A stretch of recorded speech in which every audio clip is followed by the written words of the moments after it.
Government, of course, is desirous of ensuring that every member of the media gets the benefit of this democracy.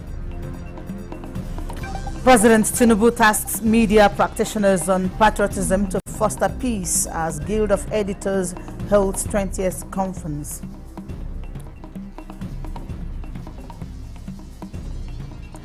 TCN gives update on latest grid collapse. Federal government takes steps to end challenge.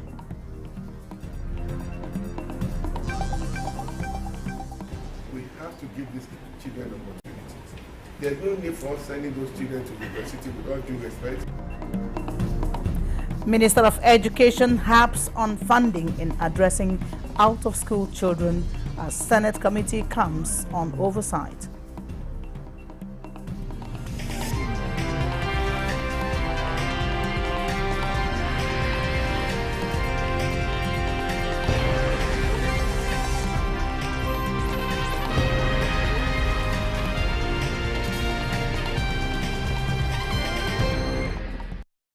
Welcome to the late evening news at 11 on Nta News24. We're live from Abuja, and I'm Nancy Godi Angunihu. President Bola Tinubu is putting media practitioners to task, urging them to remain tactful, factual, truthful, and patriotic in the discharge of their duties to foster peace and development in Nigeria. The president, represented by the Minister of Information and National Orientation, Mohammed Idris, gave the advice at the 20th Guild of Editors Conference in Yenagoa, Bayelsa State. Doris Akumonye reports. The conference, which had in attendance veteran journalists and editors, is geared towards addressing the challenges in the media industry and charts a common front in surmounting them. President Bola Tinubu, represented by the Minister of Information and National Orientation, said the media has played a pivotal role in shaping Nigerians' democracy and development. The president said his administration, through his renewed hope agenda, has initiated interventions and reforms to cushion the present economic realities. He called on the media to report to foster peaceful coexistence. Government, of course, is desirous of ensuring that every member of the media gets the benefit of this democracy. What do I mean by that?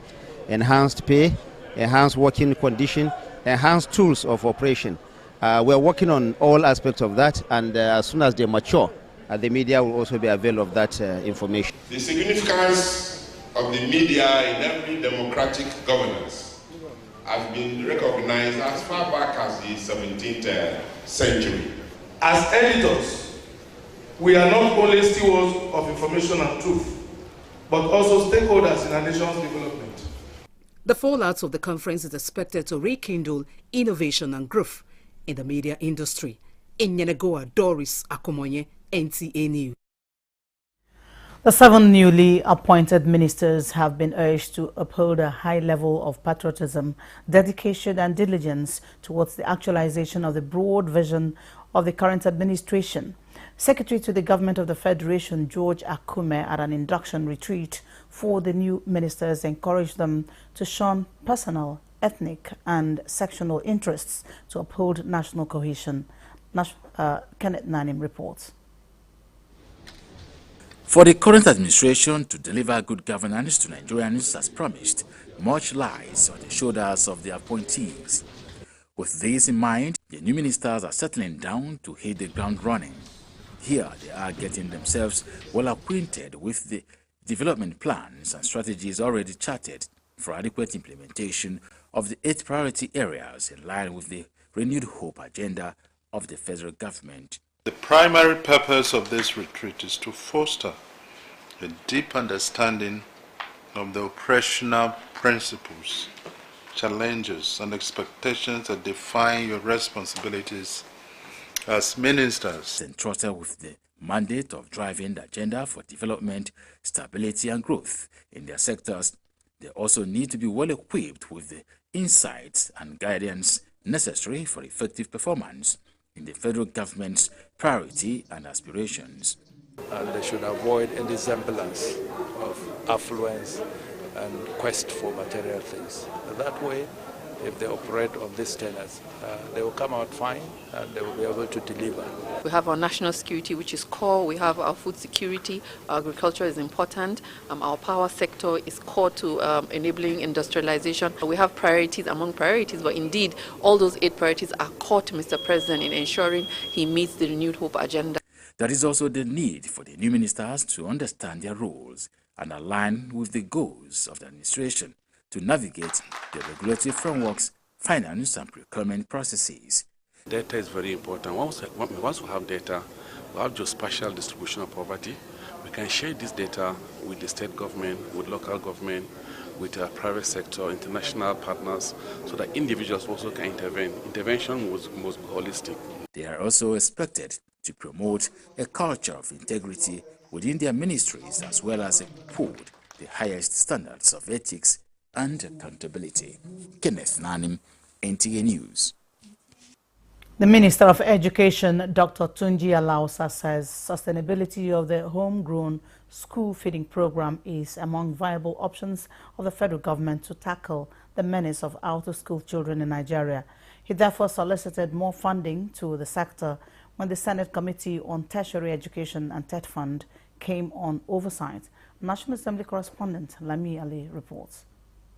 The legislators, for the first time since his deployment to the Education Ministry, Dr. Alausa said, aside the challenge of millions of out-of-school children in Nigeria, government will also reform the education system to focus more on science, technology, mathematics and medical sciences to make graduates employable.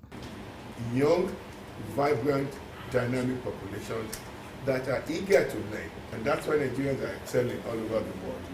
We have to give these children opportunities. There's no need for us sending those children to university with all due respect to go and learn history. We have enough of that to go and learn geography. When we can prime them into science, technology, engineering, mathematics, and to become the innovators. Mr. Minister, you are on the right trajectory on that, and I commend that. Please continue. We used to have these technical colleges, okay? Technical colleges, secondary schools. We used to teach people carpentry, building, other things there. We need to resort to that, as you have also rightly mentioned. The school feeding program is a wonderful program, but I must tell you, is a mess, especially in the rural areas. I visited some schools when it was ongoing, and I saw what they were giving the children. The committee expressed worry over issues of security and energy in higher institutions, urging that uninterrupted power supply should be priority. Most of the allocation given to the universities are going in payment of electricity bill, and some of them even are disconnected. What are the pressing challenges of this ministry that you want this committee to take it on before the presentation of the 2025 budget? As the National Board for Technical Education, the committee disclosed that the act establishing the board will be amended to achieve intended goals. I hope this TET Fund Act can be amended so that polytechnics can also benefit.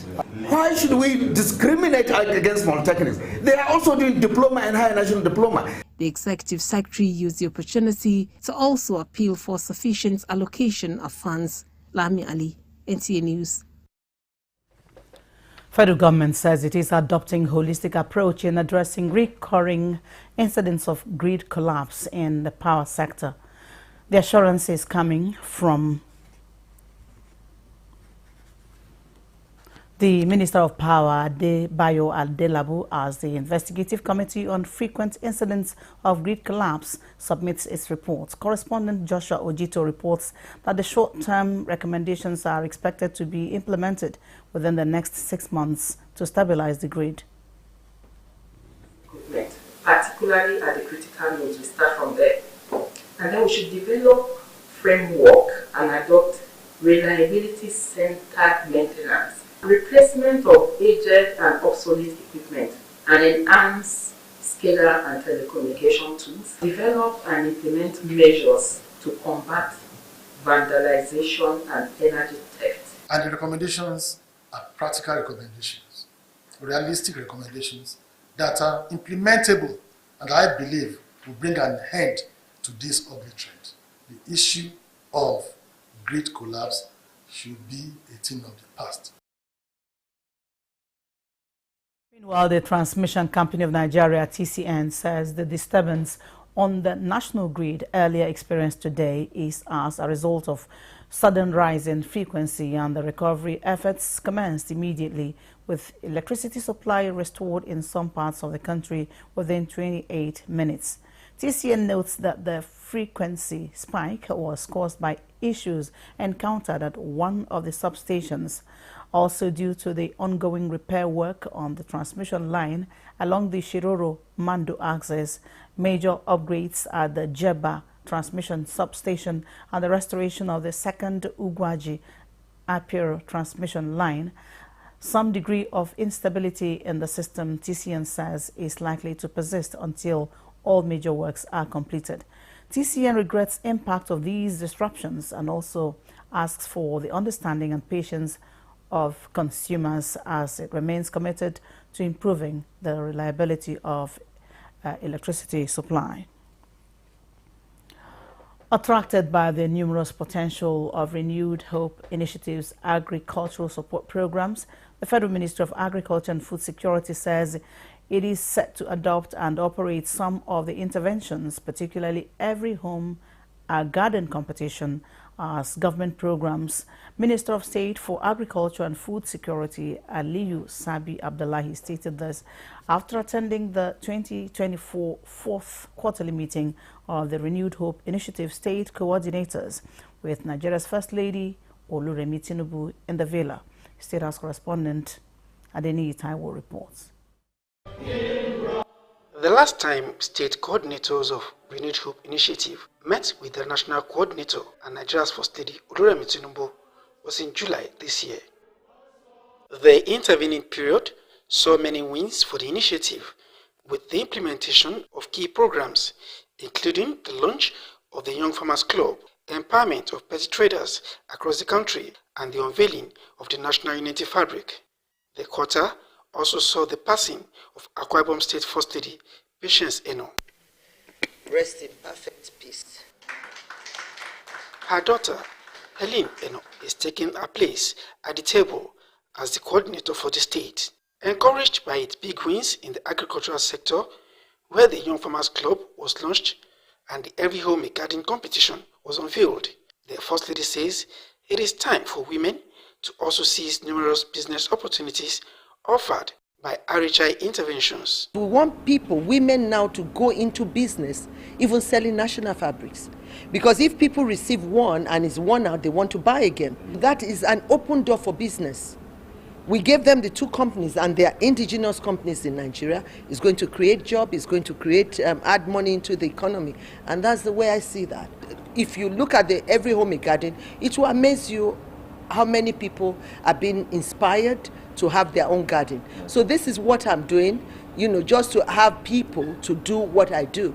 She says RHI, as a non-governmental organization, has continued to attract funding and other resources from well-meaning Nigerians. Because like the food bank we are doing, we have two companies. That was the people we started with. They give us a truckload of food, and Mrs. Shetima is handling that. We go from state to state. We also have covered about maybe 7 states. To cover the 36 states, if it is 1 truck per state, so within under 2 years, we should be able to finish. Minister of State for Agriculture and Food Security, Aliyu Sabi Abdullahi, who joins the meeting, says the ministry is betting big on the agricultural support programs of RHI to promote farming in states. Every home, for example, represents a secure location as much as possible. So when you have some small farming taking place there, whatever is produced there, is secure. So when you encourage that and you are having millions of Nigerians having that, I think we are contributing to sustainable food security. So as a ministry, we are not just, this is not a one-off. We see this as an opportunity, and we are taking this opportunity hands-on. We are going to make sure it's institutionalized.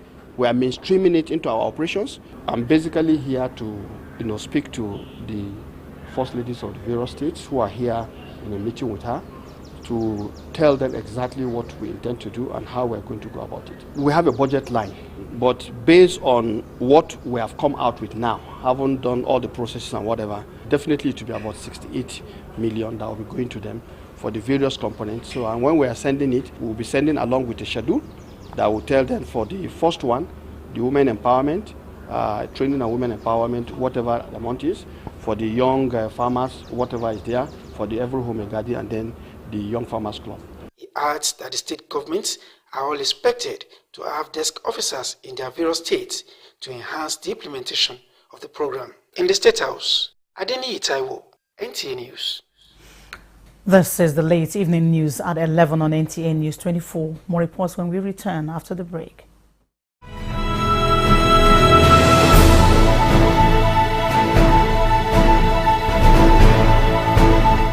From the creeks of the Niger Delta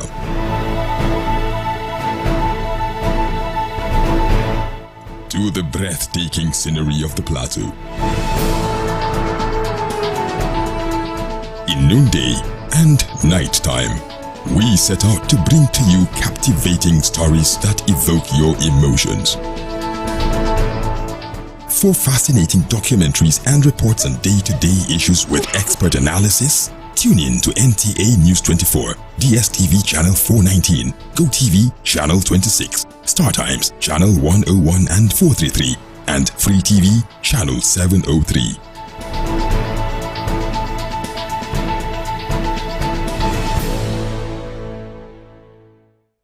Thanks for staying with us. Though Africa celebrates successes attained through digital economy, there are suggestions that the continent should display extra quest as inclusive participation, which hinders active participation of women and the girl child. Remains a challenge. Advocates at one of the sessions of the 2024 African Women's Congress in Lusaka, Zambia, are recommending sensitization to promote digital literacy among women. Oluseyi Adeabo reports. In the subsequent bulletins, the three-day International Forum on Development of the Lake Chad Basin has ended in N'Djamena with a resounding call to action. Elizabeth Omori reports that member states are urged to fully commit to implementing the regional strategy for stabilization, recovery, and resilience to stabilize and revitalize the areas affected by the Boko Haram crisis. Technical sessions with more than 300 participants from Nigeria, Cameroon, Niger Republic, and Chad. They have been charged to translate recommendations of the third edition of the forum to decisive actions. Chadian Minister of Water Resources and Energy, as well as other stakeholders of the basin, encouraged member states and partners to support institutional reforms to foster socio-economic development of the area. Recommendations from technical sessions encouraged parties to improve land and transboundary governance, to strengthen sustainability of food systems in the Lake Chad Basin. We have seen exemplary commitments to enhancing policy frameworks, empowering local communities, and prioritizing the inclusivity of all stakeholders in the decision-making process.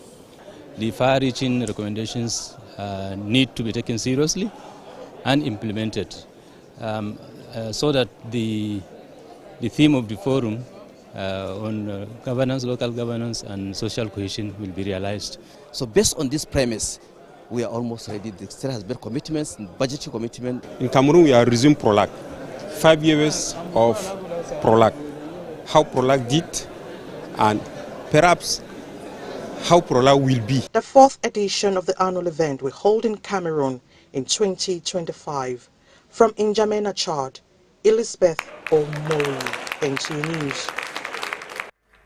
The Defense Space Administration vows to continue to promote national security by safeguarding Nigeria's cyberspace and supporting military operations, leveraging its expertise in cybernetic space technology.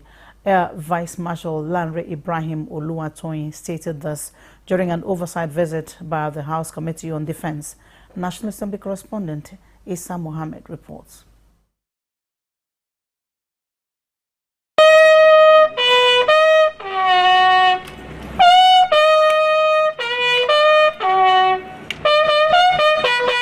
Air Vice Marshal Lanre Olawatoyin says defense space threatens the cyberspace capabilities of the Nigerian armed forces in ensuring they remain effective in the face of a DSA mission is to support the armed forces of Nigeria and other security agencies with relevant space products and solutions necessary for the conduct of our operation in peace and wartime, in line with the National Space Policy and Program. The committee chairman notes that the visit is coming on the heels of the 2025 appropriation bill to enable the legislature to scrutinize the budgets. In support of these security goals, the House has introduced innovative legislation aimed at revolutionizing and funding the Nigerian defense sector. Key among these is the Nigerian Armed Forces Support Fund Bill, which seeks to establish a five-year funding framework independent of annual budget allocations.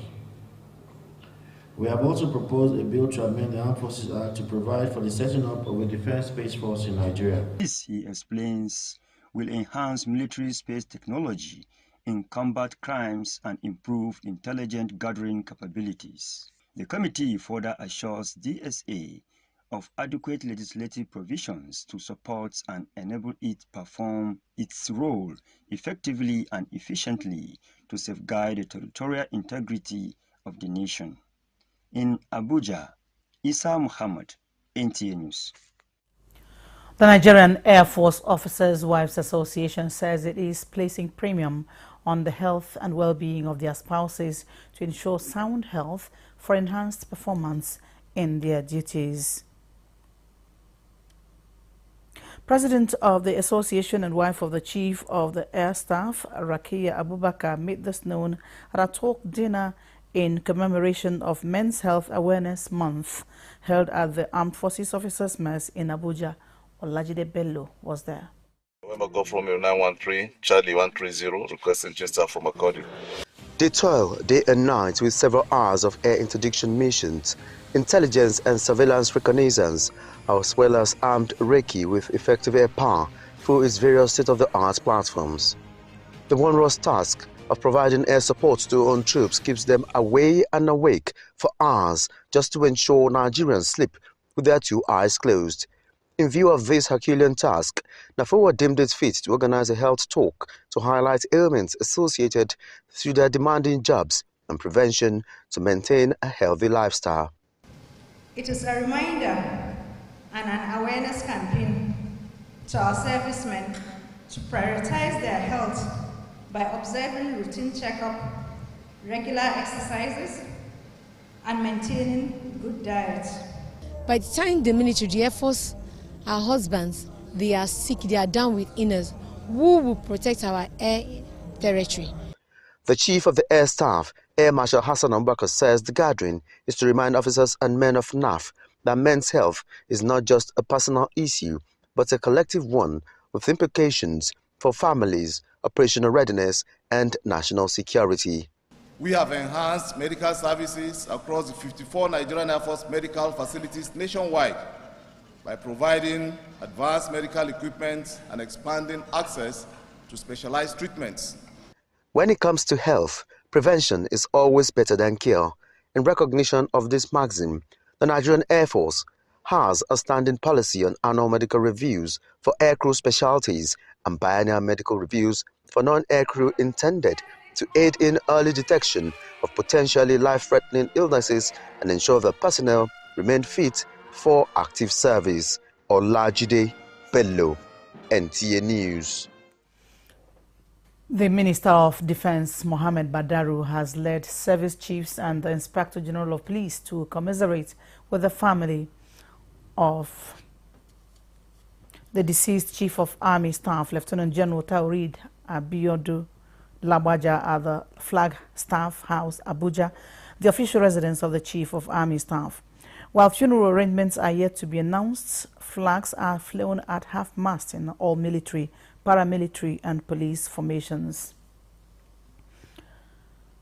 The spillover effects of the coup in Niger, Mali and Burkina Faso are beginning to surface as new terrorist sects have emerged, penetrating Nigeria through the northwest and parts of the Sahel. The Director, Defense Media Operations, Major General Edward Buba, stated this at the bi-weekly Defense Media Briefing in Abuja. Continue fighting this terrorist. It is another bi-weekly Defense Media Operations, and Director of Defense Media Operations briefs the media on the mandate of ongoing armed forces operations across the country. More worrisome to the Defense Headquarters is the emergence of a new terrorist sect, a product of the Niger, Mali and Burkina Faso coup, penetrating into Nigeria. Troops are confronted with a new terrorist sect in the northwest, known as Lakurawa, affiliated to terrorists from the Sahel. This came as a result of the coup that took place in Niger Republic. We are going to put those terrorists at bay, and we are going to find and flush out those ones that have come in. The Defense Headquarters notes that the demise of the Chief of Army Staff, Lieutenant General Torid Lagbaja, would serve as a reminder to keep his hope for a secured Nigeria alive. His strong desire was for us to defeat the terrorists both on the battlefield and wherever, and bring peace back to citizens of this country. Rather than allow his passing away to derail us, we take motivation to go forcefully after these terrorists and defeat them. Records from the Defense Headquarters show that in the month of October, troops neutralized 481 terrorists, arrested 741 of them, and 492 kidnapped victims regained their freedom. And that concludes the news at 11 on NTA News 24. Thanks for watching. Bye.